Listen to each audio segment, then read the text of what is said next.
So this is the second session in the Share What You Know Masterclass series, all about patents and branding and IP and trademarks and all of those important things that you need in establishing a product and innovation and navigating all those tricky things. So we've got some people who get excited by all those tricky things joining us in this session today. Thank you, Rosie, for doing session one. For those that missed it, can go back and watch session one just as the setting the foundation on some of the definitions and particularly in relation to patents. But then, and putting it in the context of medical devices and innovation within healthcare. Now we've got very happy to be joined by Natalie from Brand New Legal, talking about Trademarks 101. So, Natalie, I'm going to hand over to you to do your thing. And thank you. Yeah, we'll jump in with any questions as we go. Excellent. Okay. So just a bit of my background. I worked with Rosie. Shall I say how long, Rosie? Not that long ago. But put it this way, I've been a lawyer for 20 years and I've been practicing in IP for 25 years. So about 12 years ago, I was given an opportunity to move away from a large firm in the city and start my own practice. And 12 years later, I'm still going. So, but it's primarily in trademarks and branding. That is my bread and butter. And that's what I'll be talking about. So should we get started? Like I said, just jump in with any questions. But the purpose of what it is I want to talk to you about today is really just a basic overview of what trademarks are, what a good trademark is, how to select a good trademark, and also looking very briefly at international expansion. So the first slide here is talking about what a trademark actually is. And you'll see later on I talk about business names, but basically a trademark is designed to distinguish one person's product or services from another's. So it's not like a business name or a company name. It actually is an intangible piece of property that can be bought and sold. So when you're actually looking at building a business and building the brand, they're vitally important. Probably, well, in my view, one of the most important things to have a viable brand moving forward. So of the trademarks that you can have, there's quite a few different varieties. So obviously the first one is a word mark. The example there is Apple. There's, Brand New Legal is another one, but I've also got that as a composite mark. So the composite mark is a word mark coupled with a logo element. Devices obviously is an Apple device. So they're the most common. And when you're starting off a new business, the broadest trademark is a word trademark. That allows you to use it in plain block letters, in capitalization and italics, or a slightly stylized version. Then obviously the second trademark that you want to look at is your actual logo, if you've got one for your brand. But first and foremost, getting your word mark is probably the most important thing that you can do. So fire straight away. The second lot is less common trademarks. So that first one is a shape trademark. Now, it's a bit difficult to see, but you actually, when you're filing it as shape trademark, you have to include an endorsement with it, and it describes what the shape is. And you can also put in different, versions or aspects of the actual shape itself. So obviously, that one's quite recognizable. That's the Coke bottle. There's not too many of them, but they're up and coming. So they are becoming more and more popular, but they're quite difficult to get. So for instance, if you're filing an application for a bottle that doesn't have those distinctive features to it, you'll never get it registered because other people need to be able to use a bottle for their own goods. The second example there is a color. So that's the color purple for chocolate. Very difficult to get as well. And then the final example, and this is not all there is, but this is just the examples, is the sound trademark. So that's the sound of the woman on Boost Juice ad. So they've actually registered that as a trademark. Why? I'm not quite sure, but it's there anyway. But there are other types of trademarks, but they're just examples. These particular ones are really difficult to get through. So if you think about from a colour perspective, if you register the colour purple for chocolate, you're stopping anybody else from registering or using the colour purple, not even registering, using the colour purple for a chocolate wrapper. So it's It has to be, so it has to be within that, the category of product or service that you're operating in. good question. So that's the next slide. Classification. Nat, before you move on from the trademarks, can I ask a question? Yeah. There's also sound, not sound, fragrance. It is. That's correct. Yeah. Is this, are these uncommon or the less common ones? Are they in every jurisdiction or do you have to be very careful? They're in every jurisdiction, but they're very rare. So, for instance, I was doing some searches on these different types. So, fragrance, I think there's maybe 3 registered. And they've been around for a long time. So, the other one, you can register a hologram as a trademark. We don't have any registrations for holograms in Australia. I think there's some in the States, but they're very rare. They are across the board. So when you go back to the definition of what a trademark is, the word that we use is it's a sign. So a sign can basically cover anything. Whether or not you can actually get it through, like these ones here that are difficult to actually gain a monopoly over a particular colour or a sound or a scent, is very difficult to do. Okay, interesting. So back to what Peter was saying. So the next slide is the classification system. So all trademarks have to be registered for goods and or services. Most jurisdictions now have what we call multi-class applications. So you can file in any number of classes. Of course, each carries a cost. But so for instance, the third point there is I've used some examples of classes that are in the medical and health tech industry. So clearly there's medical services, but the software is in class 9, but medical devices are in class 10. So I think, Rosie, you've had experience with those classes and the fact that there's an overlap. So every trademark must have at least one class. The class system is, I think actually now, worldwide, we all pretty much follow the NICE classification. So that's administered by the World Intellectual Property Office. And it's all classified into 1 to 45 classes currently. Certain countries, when you're looking at international expansion, this is where the classification system gets a bit tricky because let's say you're rolling out, and I'll get to what a retreat application is, but it's an international application from Australia. You must adhere to the NICE classification, but within each jurisdiction. So it can get quite tricky. So for instance, China follows the NICE classification, but they have a subclass system. And if you don't fit within that subclass system for their description, it's considered non-standard and you can't have it. So looking at the global expansion from a classification point of view, getting it right at the beginning is really important. So that answers your question, Peter. So what's a bit, if you got it wrong, do you have to do a new one or can you modify them? Like if you put it in the wrong... You can modify it, but let's say you decide to file in the US under this Madrid protocol based on your Australian application.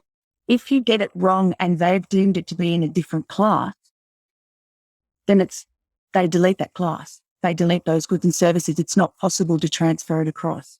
So it's really, really important at that beginning stage, particularly where you have the software and medical devices classes where there might be overlap. If you file in Australia in class 9 and the US deem it to be in class 10, you can't transfer that across. So essentially you lose it. Yeah, interesting. So once you've got your trademark and you've chosen which one you want to file, don't use it. The next step is to make sure it's available. And this is vitally important. And this is where my job comes in, because people never do this step. They think they've come up with a great name. Let's just get started. They haven't checked if it's available, and they haven't checked whether or not it's actually a viable brand. So this is where we talk about a descriptive mark or a weak mark. Let's say the example there is Battery World, the batteries. That's a registered trademark. It went through, but it took a long time. And at the end of the day, if you look at the strength of that trademark, for them to be able to stop other people from using Battery World or something similar, it's quite difficult. It's not a strong mark. So you want to stay away from any trademark that describes your goods and services, and make sure your marketing department know that that's the opposite. Because the first thing that marketing departments do is come up with a really good descriptive trademark, which is not worth the paper it's written on generally. So that's the first type. Obviously, common surnames. The purpose of that is if somebody tried to stop me from using Murray to describe my business in any way, shape or form, they couldn't do it. I have every right to use my own name. When you couple that with a first name, it actually makes it a little bit more distinctive. So they generally go through, but the surnames, most of the time they're rejected, at least in the first instance. Geographical names, again, Margaret River for wine, impossible. And then descriptive slogans. So first and foremost, you come up with your trademark, make sure it's classified correctly, and then you check with a professional, preferably, to make sure that it's not one of these descriptive trademarks. A question on that, Natalie. It's a bit of a stupid question, actually. When you start looking to see if a trademark is available, or a brand name is available, are you searching via Google, or is there a database that you would have a look at, or at what point would you start engaging a professional like yourself? So that's the next part of clearing your trademark. So the first one is this distinctive element to make sure it's a viable brand. The second part is these are strong marks, just for example. I'll go back to that. What you want to do is make sure they're clear for registration. And you do that via international databases. You can do that yourself. In terms of Google searching, it's not going to tell you if there's a prior existing registered right. Only going through the national trademark databases can you find that out. There are databases that cover many jurisdictions, and you can also do them in individual countries. So, for instance, in Australia, it's through IP Australia. What you're talking about with the Google searches is looking for unregistered trademark use. So countries like Australia and the US, for instance, we're what we call first to use countries. So if somebody is using a trademark that's not registered in the marketplace, they actually have rights to that. Those rights acquire over time. But if they register it, they can take that prior use into consideration to overcome anybody who's actually filed for it now. So in countries like China, they're first to file countries. So forget it. If you've been using it in China for 20 years and somebody else filed, they'll get that registration. And it's expensive and difficult to get that brand off the register on the basis of your prior use. So this is the important. So that searching and checking that your trademark is available is twofold. You've got that first issue, making sure it's not a weak mark. So just going back, these are strong marks. So obviously Apple for computers. I mean, it's my go-to. I did work with Apple back in the 90s. So it's my go-to for the gurus of bread. I mean, they're just phenomenal. When you think about Apple, in 1982, an apple was a piece of fruit.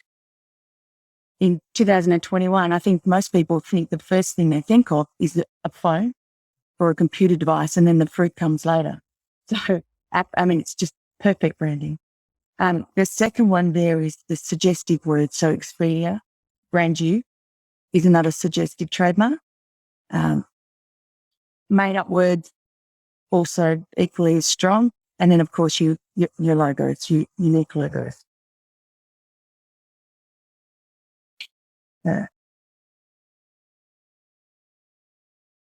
So just going back on those searches, this is important. So the clearance searches, the costs, if you think about it, if you haven't cleared your trademark for registration and somebody else has been using it for 5 years, you'll have to rebrand.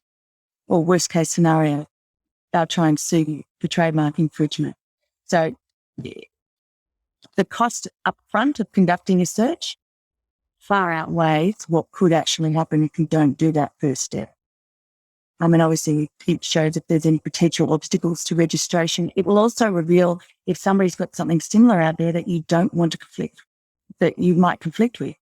Again, equally important. And as I said, they're all territorial. So if you're expanding to 5 to 10 countries, you should be searching in each of those countries.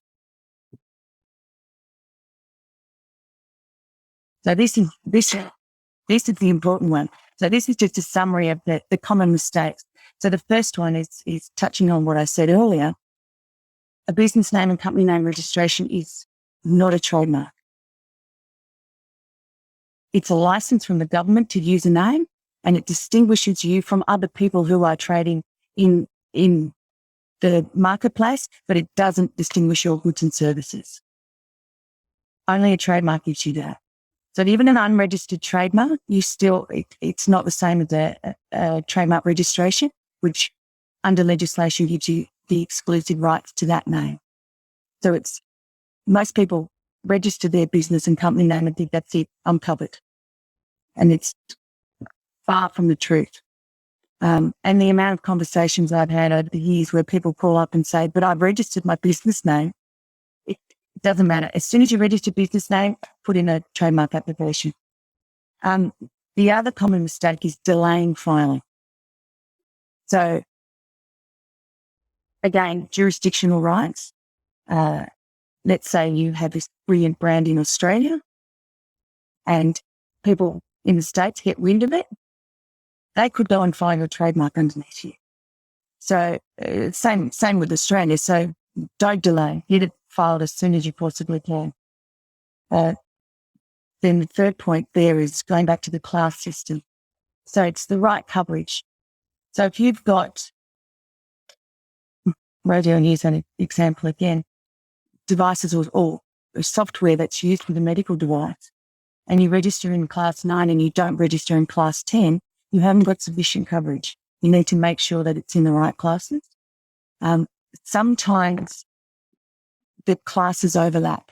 So let's say I filed for computer software in class 9.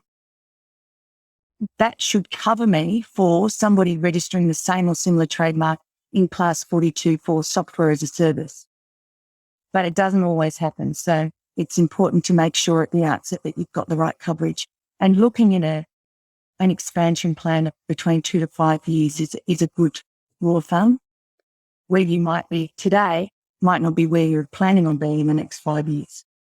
Thinking sorry to interrupt. I was just thinking from a practical sense, from many of our members within Talking Health Tech have got, say, software that they could be developing that is fine to use, I guess, anywhere in the world. And a lot of these times, you're early, you establish yourself in Australia, and then all of a sudden you find out your product is going gangbusters in Italy or something, so for those, when you say plan ahead and think about where you might expand to, and then as a founder, you're like, well, the world, is it a matter of just, determining the ones that you're most likely going to be focusing on? And then as those come up, you then put your focus to those if they're growing in those areas? It's a difficult one because there's no such thing as a global trademark. So what I generally recommend is filing in your first to file country. If you start using in a first to use country, so say you registered here in Australia and then you start using it in the states that you haven't registered in, at least they've got that prior use for first to use system. So if somebody else files, your prior use can be used to stop or to overcome an objection on the basis of that new person who's filed. It might not get them off the register and you might have to coexist, but it still does give you an opportunity to get your trademark registered in first to use countries, first to file countries. Get those in first. Make those a priority in terms of your global filing strategy. That's the next point. So register in all the countries that you're proposing to use it. There is something called, and it's not a long time, but it does give you a 6-month period. It's called the convention priority period. So let's say you file in Australia today. You have 6 months from today to file internationally and backdate it to the Australian filing date. So in terms of expanding globally and your strategy, at least that will give you a 6-month period. And we follow that date quite closely because quite more often than not, within that 6-month period, people have already got wind of the fact that something's going to take off, and then they can start looking at global expansion and not lose that priority filing date. The final point there is incorrect trademark ownership. So from founder's point of view, devising products, coming up with names, you might not yet at the beginning stages have all your entities in a row. You might not have set up the company that's going to own the IP. All of those things come into play. So if you've developed a name or any kind of IP, you have to make sure who owns it at the outset. And if it's not meant to be in that person's name, it needs to be assigned across as soon as possible. It can actually result in a loss of rights, or the trademark could be seen as invalid if it's not filed in the correct name. So that's a really important one when you've got a group of different people all collaborating together in developing any IP.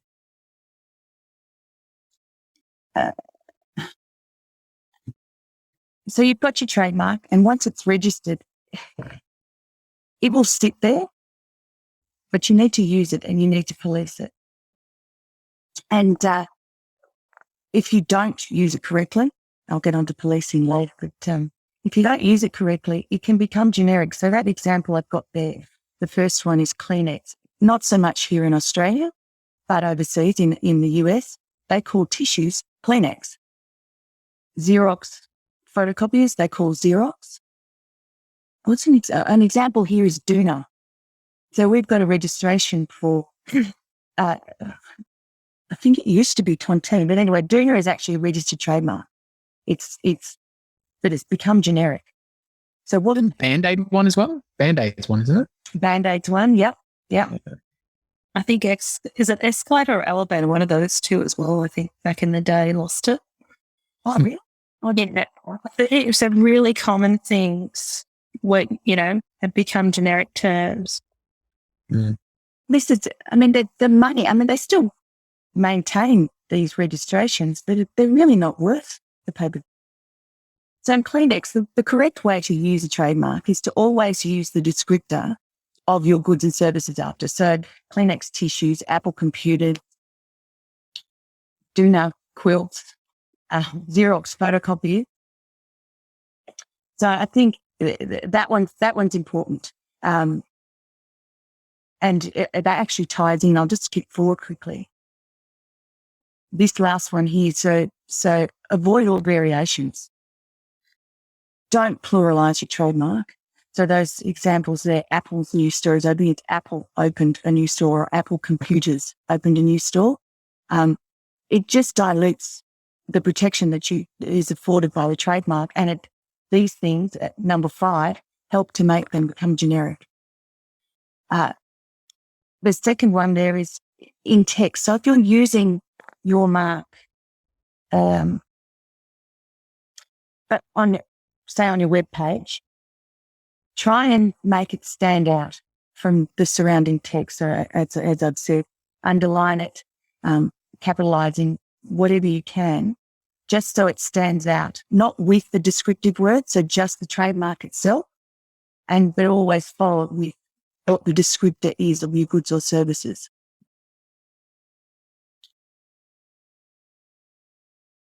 Number 4, this question is probably one of the top questions I get asked constantly. What is the difference between the TM and the R?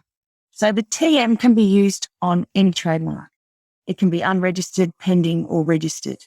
When you've got a brand that's, let's say it's in 15 countries, I would always advise, even when they're registered, to just use the TM until such time that they're registered everywhere. Because from a marketing point of view and for printing and labeling and all of those things, of course, different jurisdictions, if you're registered in one jurisdiction and not in another, you're going to have to change that. So you always keep the TM after your trademark.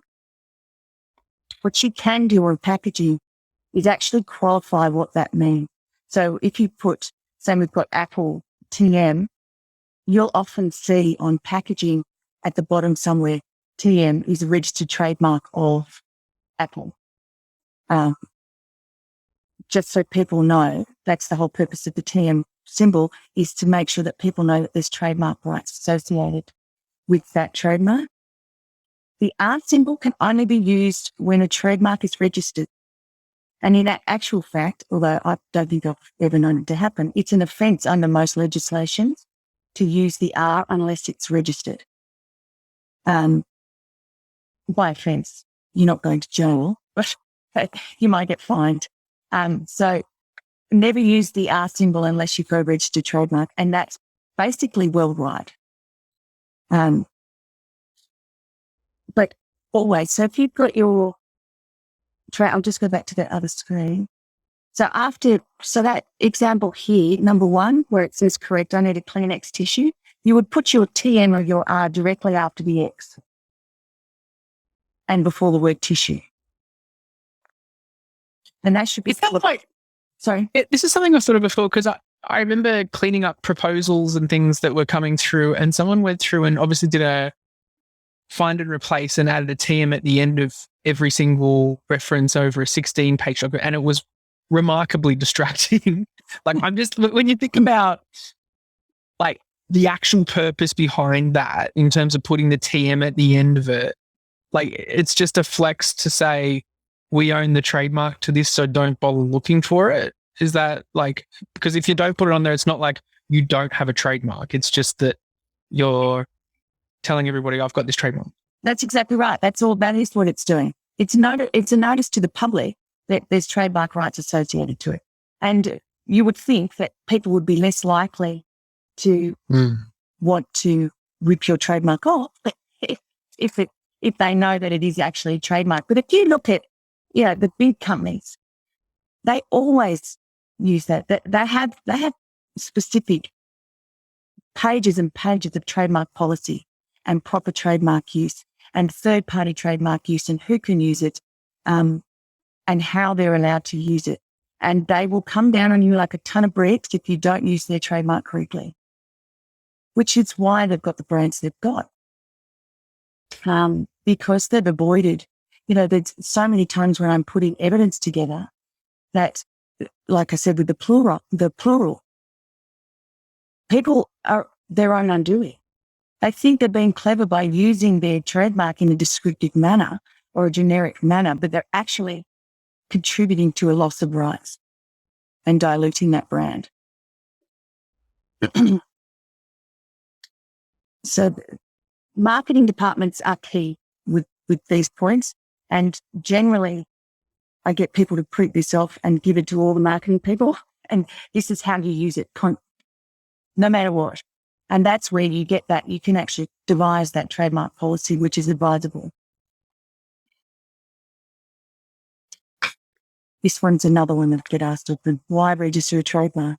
So going back to my comments about there's quite a few countries that are a first to use country, whereby you don't have to register a trademark, but you acquire rights to it over time. These are the reasons why. So the first one is you get the exclusive rights to the name. generally in most countries, it's legislated. So it's as soon as you get a registered trademark, you have the exclusive rights to it. And from that flows a whole heap of other benefits, one being the right to trademark infringement proceedings. If you don't have a registered trademark, you can't sue somebody for trademark infringement under the legislation. You can take action against them. I'm talking about Australia here. Under the common law, which is through the federal court for misleading and deceptive conduct under the Australian consumer laws, or under what's called passing off. But they're difficult to establish, notoriously difficult. You have to have a substantial reputation, wide coverage. Let's say that you've been using it for 20 years in one suburb of Sydney, then your use may well only be limited to that one suburb in Sydney. The other person might be able to get registration for the rest of Australia. So registration, that yes, you don't have to register a trademark, particularly in countries like Australia, but it's advisable for these reasons here. So countrywide, so even if you're using it in that one suburb in Sydney, a trademark registration in Australia gives you federal coverage. So you could write to somebody in Queensland and say, we've got a federal registration, please stop using our trademark. And one would hope they would. Doesn't always happen. So the third one there is that it's a business asset. As I said earlier on, it's an intangible piece of property. So you can actually buy and sell your mark. And a lot of people do build up a brand for the sole purpose of selling it on. It becomes very important. Well, you'd know this too, Rosie, with patents. That's true. No, just for example, like, not that they would, but if Apple, what would Apple's trademark be worth? Because the fact is, if they were to sell it, anyone using that brand on their goods, if they were to buy it, people are obviously, will think it's Apple and have that reputation and buy those goods straight away, thinking it's good quality Apple. Somebody like Apple, Rosie, that's invaluable. I don't know if you could put a price on it. Yeah, I don't think you could either. But that's why, getting that brand up, as soon as someone buys it, they get the whole reputation that goes with it. It could go downhill after that if they don't have the same standard of goods or services, but that's the whole association with the business asset. That's right. So, you're talking about business assets and goodwill and what have you. Some jurisdictions. So if you do buy a trademark, generally you'll be buying the goodwill. Although in some countries like here, you can actually separate that out. I won't go into that because it's way too convoluted. But it's very difficult to disassociate the goodwill of a product and its reputation from a trademark. That's the whole purpose of it. Like you said, if they don't use the trademark properly after purchasing it, then there could be all sorts of strife. But that's the whole purpose of it. So if you get that brand, and talking about Apple, all of their products are trademarked and they will defend them to the death, almost. They are notoriously strict, not only with how they use it, but also in defending their marks. There we go. So more control. So the more control of your brand. So this kind of ties in. This is talking more about licensing. So when you have a registered trademark, you can license the use of that trademark to anybody you choose. You can get a license fee for them. But if you have an unregistered trademark, it just makes it a little bit more difficult to be able to control that brand. So you've got your registration, your license agreement outlines who you're licensing the trademark to, what you're licensing, and then you can control it from there. The right to stop others from using it. So once again, going back to the infringement issue, if somebody else starts using your trademark under the Trademarks Act, generally around the world, you can take action against them for infringement. To prove infringement is unlike the common law examples that I use. So infringement is straightforward. Have you got the same trademark or a similar trademark? Are they using it on the same or similar goods? If they are, then it's pretty much a straightforward trademark infringement, and you can sue them in the federal court under the Trademarks Act. And then the final point there is the right to use the R symbol, which we've discussed. Only once it's registered can you use that, but again, it puts people on notice of your rights.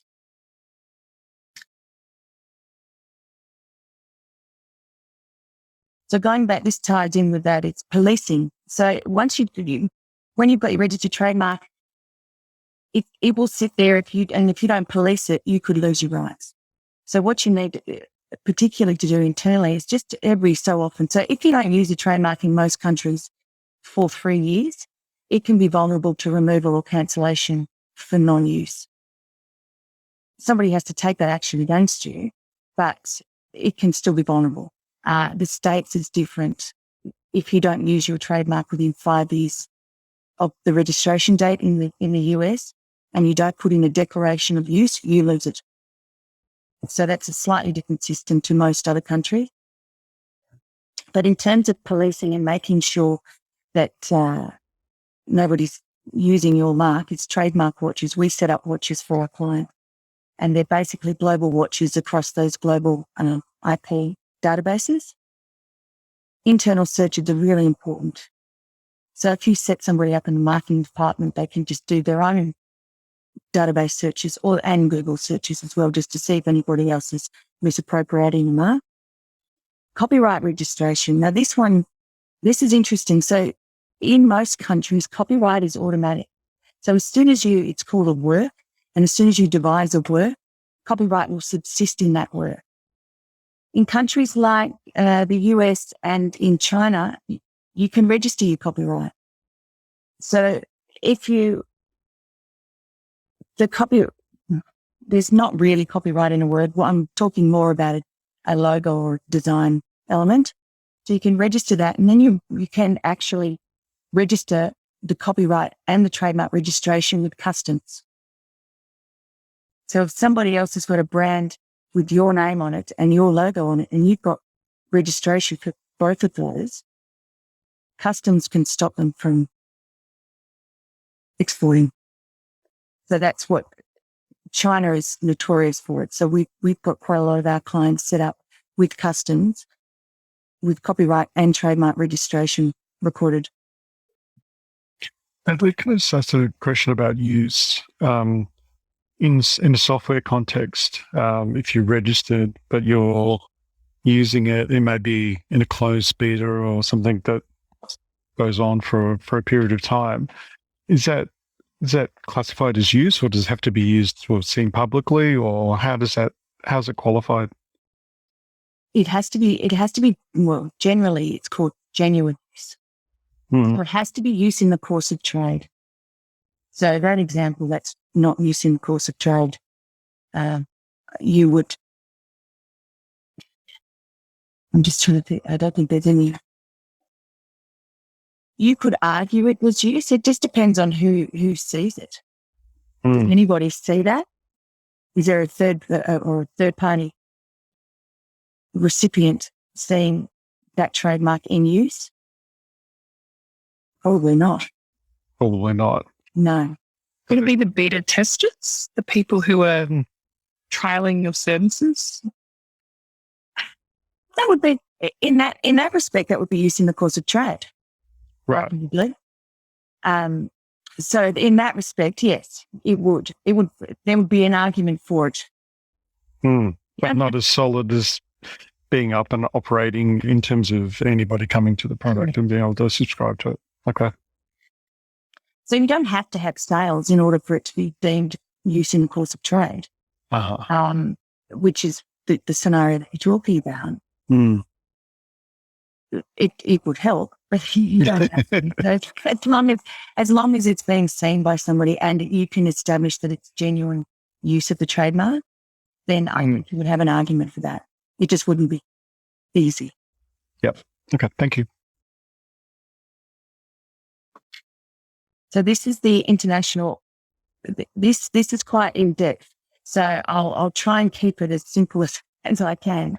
But since I think the early 2000s, we've been a member of the Madrid Protocol. Now, that is an international filing system of which there's 108 countries now that are members. What that means is if you've got your basic trademark in Australia, you can then use that trademark as the basis of an international filing and file in up to 108 countries. We use it all the time. And this is why most of our clients are Australian based, and then we farm all of these trademarks out using this system. Once it gets to the World Intellectual Property Office that administers the Madrid Protocol, they then farm it out to the individual countries, and it gets examined and registered under their laws, but it still is under that one international registration umbrella. So basically, at the end of the 10-year registration period, you only have to register one international registration, not 15 if you've gone to 15 countries. So the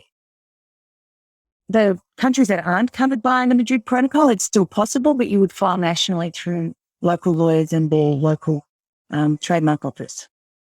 Hong Kong is one of them, which is beyond me why they haven't signed up to Madrid yet, but they haven't.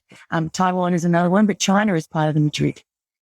So it's very interesting. But so when you've got your brand and you're looking, and this is where I was talking about your strategies with international expansion, if you can look within the first 6 months, maybe 3 months into after filing your Australian mark and see where you want to go, that's a good opportunity to start using this Madrid Protocol system, backdated to the Australian filing date, and then say you only want to file in the EU to start with.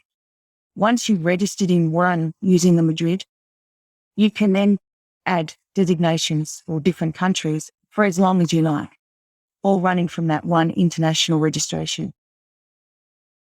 The downside of doing it that way is, let's say you get 7 years into your international registration and you decide that you want to put South Korea on, you only get 3 years worth of registration. So at those points, you would question whether or not you refile a new international registration. But in terms of the ease at which you can expand from Australia, the Madrid Protocol is excellent. If hypothetically, asking for a friend, you had registered your trademark, say 12 months ago in Australia, so not like it's after the 6 months process and you go through the Madrid Protocol process, does that just mean you can't backdate it to the original date? And or what does that mean? You can still file it. Yeah. It's just that you file it and it runs from that date that you file it. You can't backdate it. So that 6 month period is fixed. There's no extensions. You must file. If you want to claim the Australian filing date, you must file within that 6 month period. But it's not to say, I mean, the benefit is, obviously, if somebody's filed in that 6 month period, you will block them. Mm. If you file six months and 1 day and somebody's filed on that 6 month, they will block you. Mm. But it's figuring out where to file. So, I mean, you don't know where you're going to be, really. 6 months is not a long period of time. So turning back to what I was saying earlier about priority countries and first to file versus first to use. So if you think you want to go into China and the US, well, you would file in China within that 6 month period if finances only allow you to do so, because that's a first to file country. Then follow on with all these, with the first to use. I mean, most countries are actually first to file. So this is where it becomes a problem, because then you have to pick and choose where it is that you're planning on going. And know that, I mean, there's nothing to stop anybody from going into a different jurisdiction under your brand if they so choose.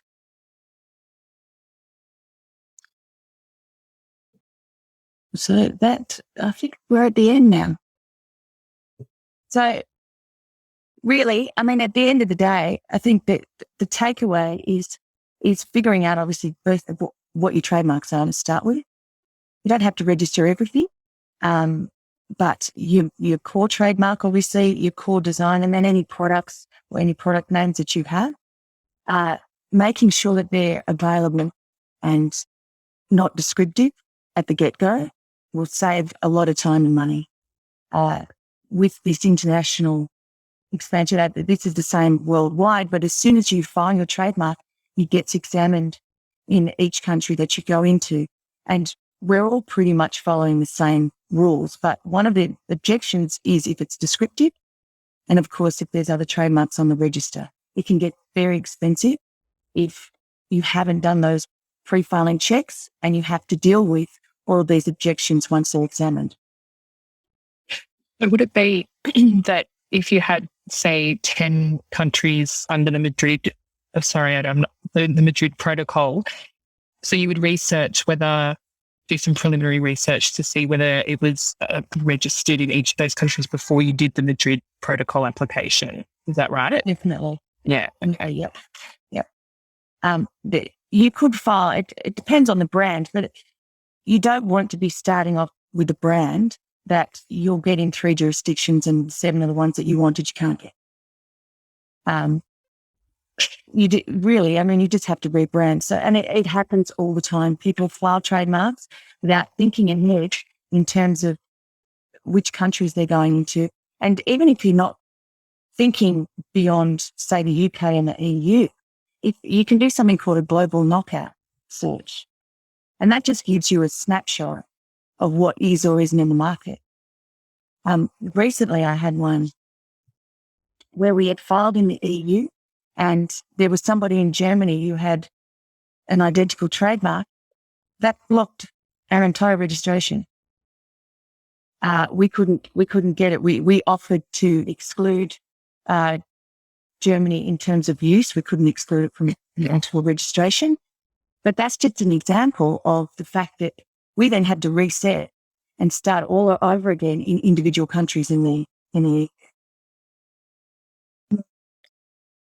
And that's unlike patents. It's a hard balance for a startup to work out the strategy. We don't have unlimited funds to do the whole strategy in every country that could be, and you want to protect, but at the same time, you've got to be careful, like when is your product coming on the market to get that genuine use so you don't get knocked off and all that sort of thing. But one thing with the trademark strategy is all of this, but, with a patent, once you start your strategy, you start to file, you can't go back and fill in the gaps later.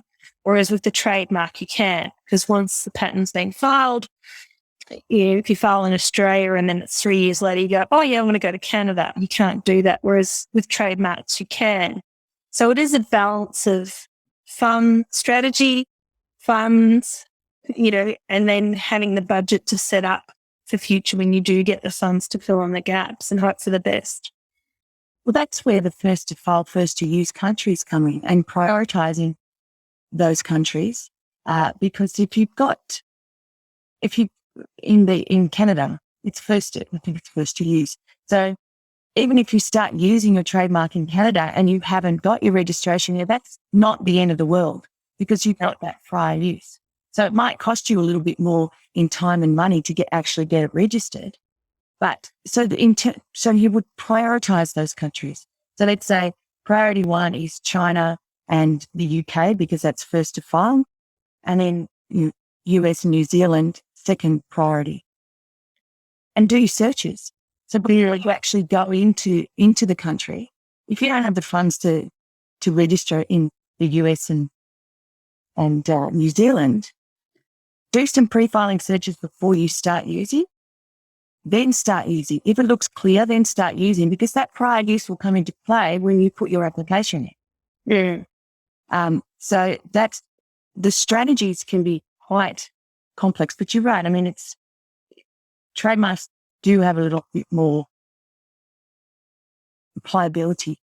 But that's one thing, as you say, that a good attorney can help you with, like yourself.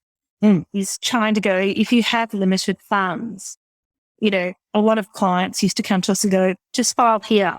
And you're like, why? What's your strategy? What have you thought about?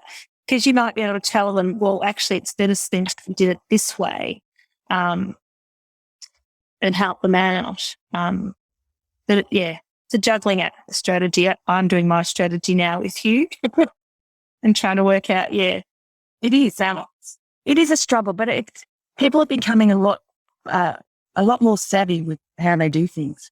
And thanks to the internet, it's made our job, it's made it more interesting because it's this strategizing that is crucial, particularly when, like our practice, which is 99% Australian-based companies. And I actually started the practice with that in mind. As you know, Rosie, a lot of our colleagues get international work. So we are just, the backstop to fixing up the Australian designation, down the bottom here. Nobody worries about us. But when you're starting from dealing with Australians branching out internationally, that's where it's important to get this stuff right. And it's often forgotten. An expensive mistake to make or an expensive thing to forget, I think. Potentially.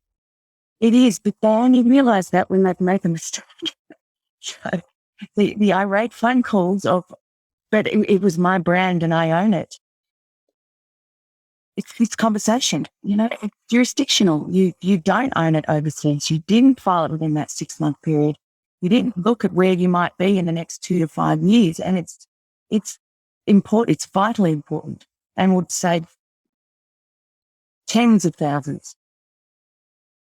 True. And that, I just thought, because something that when I practiced, I should put past tense on that one, as a trademarks attorney, that a thing that I got stumped on for a client was we filed in China and didn't think about how that mark translated into the Chinese language. That's a good point. I meant to raise that. Thank you. Thanks, guys. The Chinese register, it still haunts me 20 years later. Well done. One of the things that we always do with China is file nationally for the Chinese equivalent. So when you've got a brand in China, the Chinese market will generally devise their own meaning. So then there's a translation and a transliteration. And that might not be good. They might go and buy whatever it is, your cup of coffee that you're selling over there with your Australian brand, and it might not taste very good to them. And they could come up with a not so attractive Chinese character mark to describe it. And it does happen. So what we do with our clients is as soon as we file in China for the English version, we go to our associates and say, please devise a nice Chinese character mark that's short and simple, but means something. There's one that's, Australian. I think Coca-Cola is Ku Kai Ku Li, but it means joyous, happy. So it's got two things. So they want it to sound like Coca-Cola, but they also want the meaning to not be derogatory in any way. Yes. Thanks, Rosie. That's all right. That's too fancy. There you go. That's me finished, I think. That's very good. Yeah, no, Because I know it is. yeah. And look, we'll make I've taken some notes as well and to summarize that and put that in when we load the recording up for members to check out. It's a great addition. It's got me certainly thinking as well. I'll probably give you a call later then, Natalie, from my own side. But that's really helpful. I really appreciate making the time. Thank you. Excellent. Margaret, thank you for the opportunity. Peter, I'd like to see it behind you on your, I assume it's some sort of screeny thing. That is the name of your show, but it's also, would be a brand. I really like that looks like a tablet, but it's actually a microphone. So that you get that. Well, yeah, it's let me just share my screen for a second. Then I was checking while we were looking up. So I've got. We're furiously chatting in the background, being like, "Do you have this sorted?"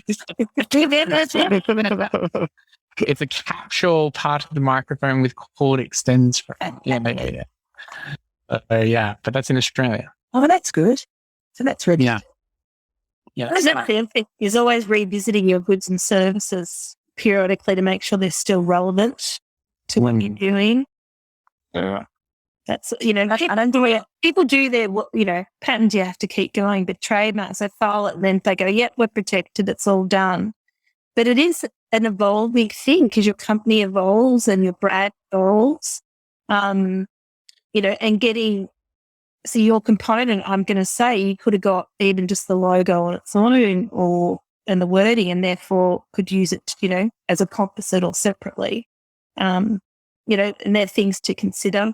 Or whether you did it black and white, so you can have variation. Yeah.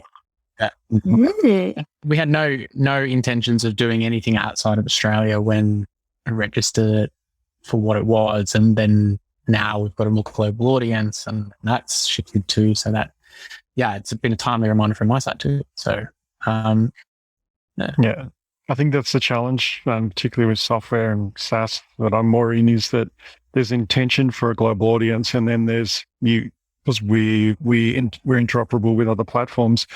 Somewhere overseas, there gets to be a take up, and you have an accidental audience in a particular country that you have to scramble and then backfill for.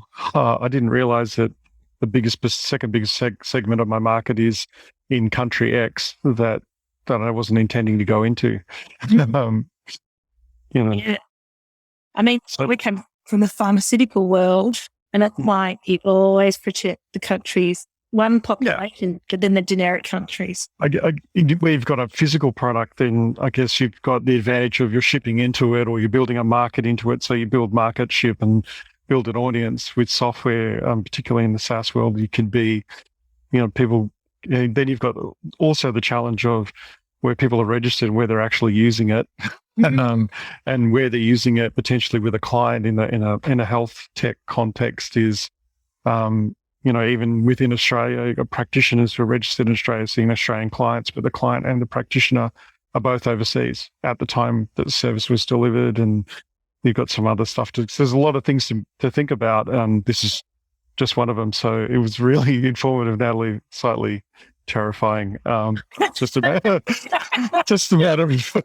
and it comes down to just a matter of putting everything in context, and working out where you pull the trigger, particularly for for startups that are like trying to hedge ahead, but also making sure that you're not getting too far behind the eight ball, and the good work you put in early doesn't get snatched from you. That's right. So this is where the first to file, first to use priority country is really important. Yeah, absolutely. Cherry pick the ones from the first to file list, and you'll know where they. I mean, I can actually send those to you if you want. You can see where the brand is and start with those. Yep. No worries. Sorry, guys, I've got to run. But thank you very much. Thanks, Natalie. I'm my trade. Okay. Good to see you again, Rosie. Bye, Alex.